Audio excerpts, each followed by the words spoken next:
আজকে কিছু গরিব অসহায় মানুষকে খাবার বিতরণ করব। এখন আমি আছি চট্টগ্রাম ওয়েলকাম টু সিইপিজেড এর সামনে।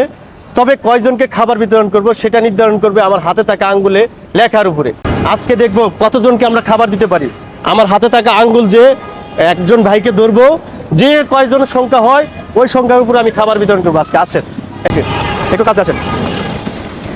আসসালামু আলাইকুম বড় ভাই, আমার যে কোনো একটা আঙ্গুল আপনি ধরেন, আমি কিছু গরিব অসহায় মানুষের খাবার একটা আঙ্গুল ধরেন, এর জন্য আমার আঙ্গুল আছে, যে কোনো একটা ধরেন, আমার 5টা আঙ্গুলের যে কোনো একটা সংখ্যা ধরেন। বুঝি না, ক্লিয়ার করেন।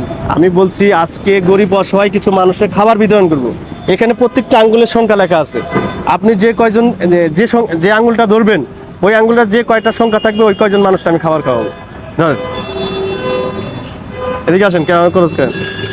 এটা 2জন ব্যক্তি পাইছে, এখানে 5জন পর্যন্ত খাবার ছিল, 2জন পর্যন্ত। আজকে রেডি, আজকে 2জন ব্যক্তি পাচ্ছেন আমাদের পক্ষ থেকে খাবার, গরিব অসহায় মানুষ। আমরা এখন এখানে খুঁজবো 2জন গরিব মানুষ, পথচারী যারা ক্ষুধার্ত মানুষ তাদের জন্য। তবে আজকে যারা এই ভিডিওটা দেখছেন, এখন বর্তমানে আমি আছি চট্টগ্রাম ইপিজেড ফিরিবোট এলাকার মধ্যে। আমাদের এই ধরনের কাজ যদি ভালো লাগে অবশ্যই আপনারা লাইক কমেন্ট করে পাশে থাকবেন এবং শেয়ার করবেন। আপনার দ্বারাই জানি আমি আরো 10জন মানুষের খাবার বিতরণ করতে পারি। ধন্যবাদ। আসসালামু আলাইকুম ভাই।